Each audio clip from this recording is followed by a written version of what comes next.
বিয়ে করবেন কবে আমাকে? আনিকার মুখ থেকে এই কথাটা শুনে ভ্যাবাচিকা খেয়ে গেল উদয়। আনিকা তার বস, সে যে কোম্পানির কুকার, সাবলীল বাংলায় বলতে গেলে বাবুর্চি। আনিকা সেই কোম্পানির মালিক।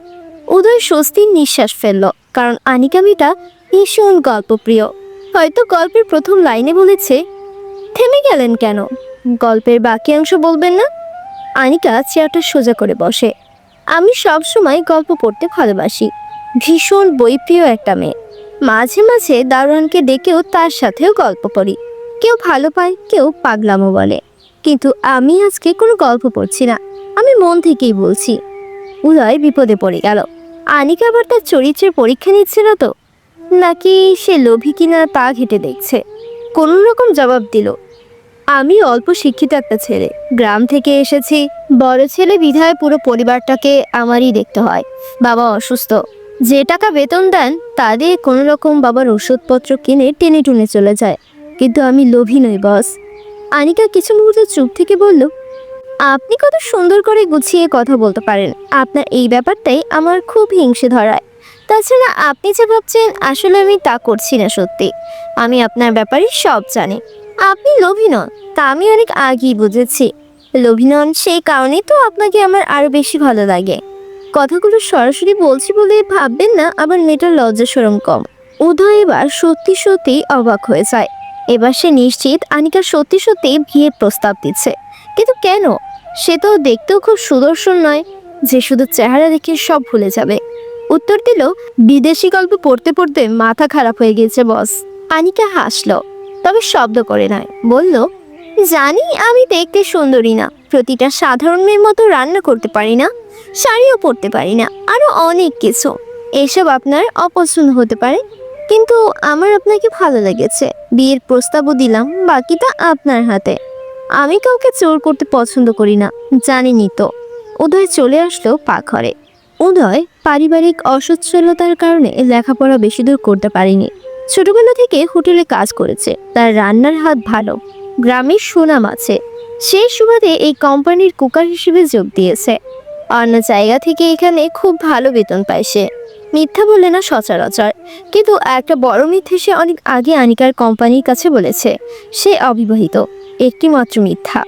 বিবাহিত থাকার পরেও একটু ভালো মাইনের চাকরি পাবে বিধায় বলেছিল সে অবিবাহিত। এই পোকার পদের কোম্পানির লোকেরা বিবাহিত লোক নেবে না, বিবাহিতদের নাকি পিছু টান বেশি। কাজ করে না মন দিয়ে, সারাদিন বইয়ের সাথে ফুসুর ফুসুর করে। উদয় কাজে ফাঁকি দেয়নি। সায়রা উদয়ের বইয়ের নাম। গ্রামের সহজ সরল সাধারণ একটি মেয়ে।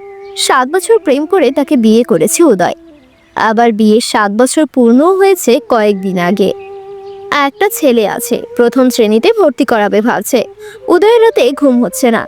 সে কি অনেক বড় অপরাধী করে ফেললো, নাকি এখানে নিজেকে অবিবাহিত বলে? সে বুঝতে পারছে না, কিন্তু এই মিথ্যেটা খুব প্রয়োজন পড়ে গিয়েছিল তার পরিবারের জন্য। সায়রাকে আজকের কথা না বলে শান্তি পাচ্ছে না উদয়। ফোন দেওয়ার সাথে সাথে সায়রা ধরে বলল, আসসালামু আলাইকুম, কেমন আছো? উদয় সালামের জবাব দিয়ে বলল, ভালো নেই, আজকে এক কাহিনী ঘটেছে। তারপর পুরো ব্যাপারটা খুলে বলল উদয়। সব শুনে সায়রা খুব শক্তভাবে বলল, চলে আসো তুমি, কাজের অভাব হবে না, কিন্তু আমি তোমার বুকে অন্য কেউ শুয়ে আছে তা কল্পনাও করতে পারবো না। দেখছি কি করা যায়। নিচক এক যন্ত্রণায় করে গেল উদয়। তার বউকে সে খুব ভালোবাসে, সায়রা হয়তো আরো বেশি ভালোবাসে। তাদের একটা সন্তানও আছে, অসুস্থ বাবা বাড়িতে। সবকিছু মিলিয়ে চাকরিটাও দরকার। আনিকা তার বিবাহিত জীবনের কথা জেনে গেলে চাকরিচ্যুত করবে। আনিকা হাজারটা করে সহ্য করতে পারে, কিন্তু একটিও মিথ্যা নয়। আবার এরকম ভালো বেতনের চাকরি সে আর কোথাও পাবে না তাও নিশ্চিত। এসব ভাবতে ভাবতে যখন মাথাটা হালকা ধরলো, তখন আনিকার ফোন। মাঝ রাত্রিরে আনিকের ফোন পেয়ে নড়ে চড়ে বসলো। এর আগে কোনোদিন আনিকা রাত্রে ফোন দেয়নি। উদয় ফোন তুলল, বস আপনি এত রাত্রে? হ্যাঁ, বিরক্ত করলাম না তো? তা না ঠিক, অনেকক্ষণ ফোনে ব্যস্ত পেয়েছে। কার সাথে কথা বলছিলে জানতে পারি? বাবা ফোন করেছিল। আপনার গলার আওয়াজ বলে দিচ্ছে মিথ্যে বলছেন। দেখুন, আমি আপনার ব্যক্তিগত ব্যাপারে নাক গলাতে চাই না, কিন্তু আমার জানা দরকার। কেন তা আপনি ভালো করেই জানেন, তা আপনি বলবেন কি? মাফ করবেন বস, আমিও এক কথা দুবার বলি না। আনিকা ওপাশ থেকে মিষ্টি কণ্ঠে বলল, যদি আপনার প্রেমিকা না থাকে তো দরজাটা খুলুন, আর থাকলে দরকার নেই, আমি রুমের সামনে দাঁড়িয়ে আছি। উদয় তড়িঘড়ি করে উঠে রুমের বাতিগুলো জ্বালালো। অফিসের রান্না করার রুমের এক কোণে থাকে সে। এভাবে এখানে আনিকা এসে পড়বে সে কল্পনাও করতে পারিনি। দরজা খুলে দেখলো আনিকার শাড়ি পরে এসেছে, হাতে চুড়ি, চোখে কাজল, ঠোঁটে হালকা লিপস্টিক। সবকিছু মিলিয়ে একটু বেশি সুন্দর লাগছে। যে কেউ একবার তাকালে চোখ ফেরাতে চাইবে না। তবে উদয় চোখ ফেরালো। কোনো অপরূপার দিকে চোখ গেলে তার সায়রার কথা মনে পড়ে। আনিকা নীরবতা ভেঙে বলল, ভিতরে ঢুকতে বলবেন না? আপনার অফিস, আপনারই তো কর্মচারী, আমি বলার কে? আনিকার লজ্জা লজ্জা মুখ নিয়ে রুমে ঢুকে বলল, আমি আজকে আপনার সাথে থাকবো। উদয় চমকে ওঠে, জি মানে? ভয় পাবেন না, আপনার সাথে নয়, ঠিক আপনার রুমে। আপনি আমার রুমে একটি রাত কাটাবেন আর আমি আপনার রুমে। আপনি আমার বিয়ের প্রস্তাব মানেন আর না মানেন এটা মানতেই হবে। উদয়ের এসি রুমে ঘুমানোর কোনো ইচ্ছে নেই, কিন্তু সায়রার ছাড়া অন্য কোনো নারীর সাথে বিছানায় যাওয়ার কথা ভাবার আগেই মরণ চায় আল্লাহর কাছে। উদয় রাজি হয়ে গেল। আনিকা মুচকে হেসে বলল, আপনি তো আমার দিকে তাকাচ্ছেনই না। তা না, আপনাকে খুব সুন্দর লাগছে। প্রথমবার কারোর জন্য সেজেছি, শাড়ি পরেছি, কাজল দিয়েছি। উদয় নাশনের মতো করে রইল। আনিকা আবার গলা বাড়ালো, আপনি বিরক্ত হচ্ছেন, যান, বাইরে ড্রাইভার গাড়ি নিয়ে অপেক্ষা করছে। উদয় আছে বলে গাড়িতে এসে উঠে বসলো। গাড়ি চালক তাকে এমন সম্মান করছে, মনে হচ্ছে সে ইতিমধ্যেই আনিকার স্বামী হয়ে গিয়েছে। সহ্য হচ্ছে না উদয়ের, নিজেকে সামলিয়ে দিল। বেশি দূর নয় আনিকার বাড়ি। গাড়ি চালকে আনিকার শোবার ঘর দেখিয়ে দিল। উদয় আনিকার নিজ কক্ষে ঢুকে নিঃশ্বাস ফেলতে পারছে না। পুরো রুমের জুড়ে উদয়ের ছবি টানানো, দেখে বুঝে যায় স্পষ্ট কেউ লুকিয়ে তুলছে। বিছানায় বড় করে উদয় লেখা, কোলবালিশ সহ চায়ের কাপটাতেও। সায়রা আজকের রাতের কথা জানতে পারলে কষ্টে মরেই যাবে। ভালো লাগছে না। সায়রাকে আবার ফোন দিল। সায়রাকে উদয় জাগিয়ে রাখে না। বেশি রাত পর্যন্ত সায়রা চাইলেও কথা বলে না। তবে আজকে উদয়ের আবদার সারা রাত কথা বলতে হবে। সায়রাও খুশি হলো। 13 বছর পেছনে ফিরে গিয়েছে দুজন। ভোরবেলা পর্যন্ত কথা বলেছে। সকালে আনিকা নিজের বাড়ি ফিরে এলো, উদয়ও অফিসে। দিন দিন আনিকা যেভাবে উদয়ের নেশায় মেতে উঠেছে তা ভালো লক্ষণ না। ভয় পাচ্ছে সামনাসামনি সায়রার কথা বলে দিতে আনিকাকে। সায়রাও বারবার ফোন করছে। এরকম অস্বস্তিতে একটা সপ্তাহ কেটে গেল। কয়েকদিন ধরেই আনিকাকে হাসপাতালে যেতে হচ্ছে। সে চাইলেই ব্যক্তিগত ডাক্তার রাখতে পারে, তবুও রাখে না। আজকে এক নিঠুর বাণী শুনে আসলো ডাক্তারের মুখে, একটা মেয়ের জন্য এর থেকে বেশি দুঃখ কষ্ট আর হয় না। যখন ডাক্তার বলে, আপনি কোনোদিন মা হতে পারবেন না। বাড়িতে ফিরে রুম বন্ধ করে একটানা কয়েক ঘন্টা কান্না করেছে। মা বাবাও বেছে নেই যে তাদের কোলে মাথা রেখে কাঁদবে। 18 বছর থাকাকালীন তারা সড়ক দুর্ঘটনায় মারা যান। মা বাবার একমাত্র সন্তান ছিল আনিকা। উদয়ের সব ছবি তুলে ফেলেছে দেয়াল থেকে। কোলবালিশ, চায়ের কাপও ফেলে দিয়েছে। আর যাবে না উদয়ের কাছে সে ভালোবাসা চাইতে। সে ভেবে পাচ্ছে না তার এত টাকা পয়সা দিয়ে কি আসবে যাবে, যদি না কেউ আম্মু আম্মু বলে গলা জড়িয়ে ধরে।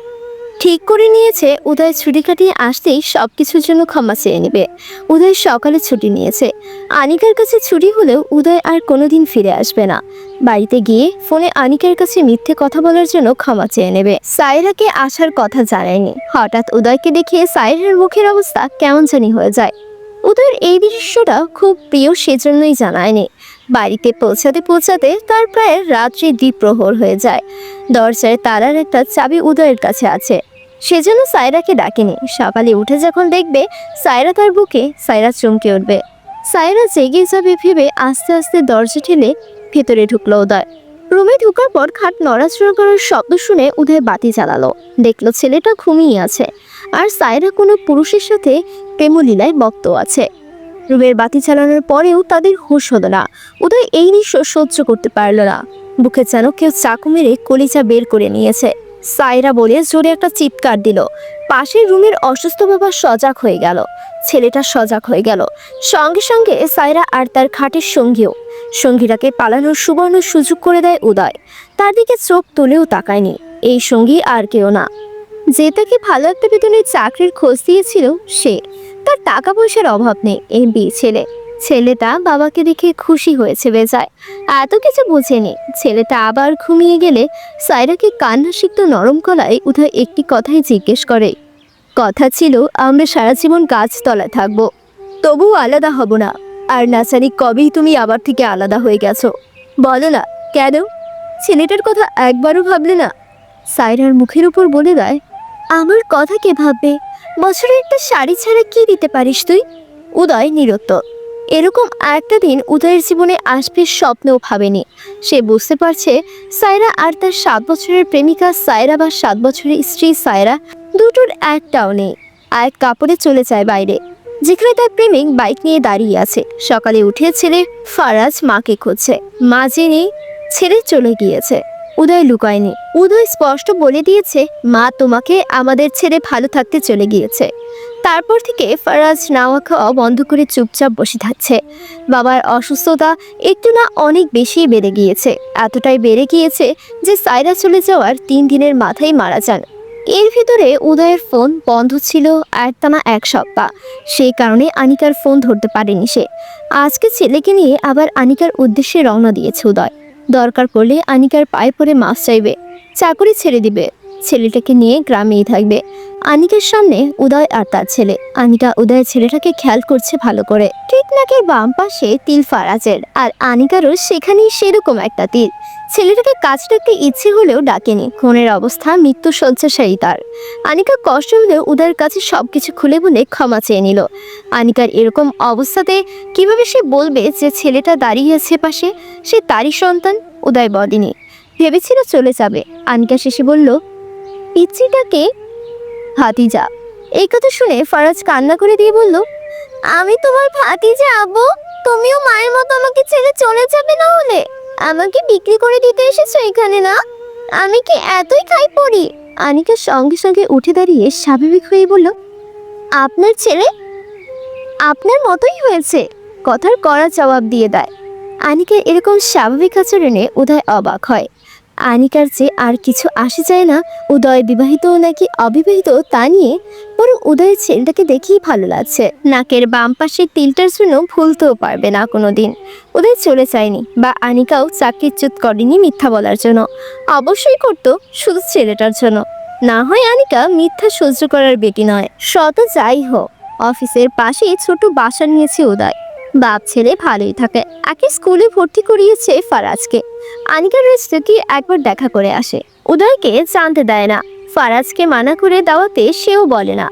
বাঘের গল্প শোনাচ্ছিল ফারাজকে উদয়। ঘুমাচ্ছে না সে। হঠাৎই বলে উঠল, আচ্ছা আব্বু, আম্মু ডাকতে কি খুব খারাপ? আম্মু ডাকলে কেউ কষ্ট পায়? তোমার ওই অফিসের আন্টিকে আজকে আম্মু ডেকেছিলাম, আর উনি আমার সাথে কান্না করলো কেন? উদয় অবাক হয়ে জিজ্ঞেস করলো, কখন? কখন আবার? দুপুরে। রোজই তো আমার জন্য টিফিনে এটা ওটা আনে, তুমি নাকি পাঠাও, আবার তোমাকে বলতেও নিষেধ করে। কিন্তু আজকে উনি অনেক কান্না করেছে, আমার ভালো লাগছে না। ফোন দাও না, সরি বলি।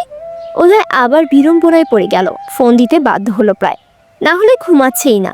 আনিকা ফোন ধরতেই ফারাজ বলল, সরি আন্টি, আমি আপনাকে কাঁদিয়েছি। আনিকার নীরব কান্নার শব্দ শুনতে পাচ্ছে উদয়। জবাব দিল, রোজ কাঁদাবে এভাবে আম্মু বলে? আচ্ছা। এভাবে ওরা কথা বলতেই আছে। পিচ্চি ছেলেটা কত কথা বলতে পারে। উদয় ভাবছে, কে জন্ম দিল আর কে মা হলো। এভাবেই একটু একটু ফারাজকে নিয়ে ফেলেছে আনিকা। ছেলেটা তার কাছে আসতেই চায় না। আর চাঁদনিরতে আনিকাকে ফোন দিয়ে বলল, পৃথিবীর 4টা আকাশে, আর আমার 4টা আপনার কাছে। তাকে ছাড়া আমার ঘুম হয় না। নিয়ে জানে সে, আমি কি আটকে রেখেছি? না, কিন্তু চাইলে আমাকে আটকে রাখতে পারেন। আমার এত সাহস নেই। ফোনটা কেটে আনিকা ঠিকই খুশিতে আত্মহারা। 9 তারিখ তাদের বিয়ে হয়। হানিমুন করতে চায় গ্রামের বাড়িতে। এখন উদয় অফিসের না হলেও ঘরেও কুকার। শ্বশুর বাড়িতে সে থাকে না, সে ছোট্ট বাসাতেই থাকে। আনিকারও সেখানে থাকতে কোনো আপত্তি নেই। লোকেরা কত কিছু বলে, আনিকা সেদিকে কান দেয় না। কিছু বছর পরের কথা। সূর্যি মামা এখনো উকি দেয়নি। আনিকা উদয়কে ডেকে বলে, আচ্ছা তোমার রক্তের গ্রুপ কি? ও পজিটিভ। তাহলে জলদি উঠো, একজনকে রক্ত দিতে হবে। সঠিক সময়ে না দিতে পারলে উনিও মারা যাবেন, ওনার পেটের সন্তানও মারা যাবে। তোমারও তো ও পজিটিভ। তুমি ফারাজকে নিয়ে যাও, একেবারে স্কুলে দিয়ে এসো। আমার ঘুম পাচ্ছে খুব, খালি ঘুম আর ঘুম। এই ঘুমেই আমার 1 নাম্বার সতীন। কবে এই সতীনটাকে ছাড়বে বলো? কালকে ছাড়বো, আজকে যাও, মনে থাকে জানো। রোজই এই কথা বলে উদয়। আনিকারও উদয়কে এ নিয়ে বকতে ভালো লাগে। ফারাজকে নিয়ে আনিকা রক্ত দিতে চলে গেল। এরপর আরো 2 ঘন্টা ঘুমানোর পর উঠল উদয়। ভুলে ফারাজকে স্কুলের ব্যাগটাই রেখে গেছে তাড়াহুড়ায়। ফোন দিবে বলে ফোন তুলতেই আনিকার ফোন। ঘুম থেকে ওঠা হয়েছে মহারাজ? তাহলে ফারাজের ব্যাগটা স্কুলে দিয়ে আসা হোক, আমি অফিসে যাচ্ছি। আচ্ছা, তারপর কি রক্ত দিলে? কিন্তু একটা ব্যাপার কি জানো, মহিলাটা কিভাবে যেন ফারাজের দিকে তাকাচ্ছিল। মহিলা? কি বলো? ফারাজের দিকে কিভাবে তাকাবে? কেন? আচ্ছা, নাম কি ওনার? সায়রা আক্তার। ওনার স্বামীটাও কি খচ্চর, একবার আসলেও না দেখতে। সবচেয়ে বেশি কি খারাপ লাগছে জানো, জীবনের প্রথম কাউকে রক্ত দিলাম আর সে তারপর 1 ঘন্টাও বাঁচলো না, বাচ্চা সহ মারা গেল। উদয় চুপ হয়ে গেল কিছুক্ষণের জন্য, তারপর বলল, ডিজিল্যাব হাসপাতালেই তো। কত নম্বর কেবিনে? 77। কেন? আচ্ছা, আমার সময় নেই, পরে কথা হবে। তুমি ফারাজের ব্যাগটা জলদি দিয়ে যাও। আচ্ছা লক্ষ্মীটা। ঢং, রাখছি। উদয় তাড়াহুড়ো করে ফারাজের ব্যাগ দিয়ে হাসপাতালে যায়। 77 নম্বর ক্যাবিনে গিয়ে দেখে এই সায়রা তার আর কেউ নেই, তার প্রাক্তন প্রেমিকা, স্ত্রী এবং ছেলেরা মই। সায়রাকে দেখে নিজের অজান্তেই উদয়ের মুখ থেকে বেরিয়ে এলো, দুর্ভাগ্য তোমার সায়রা, এত ভালো একটা মেয়ের রক্ত নিয়ে বাঁচতে পারলে না। পরপারে আল্লাহ তোমাকে ভালো রাখো।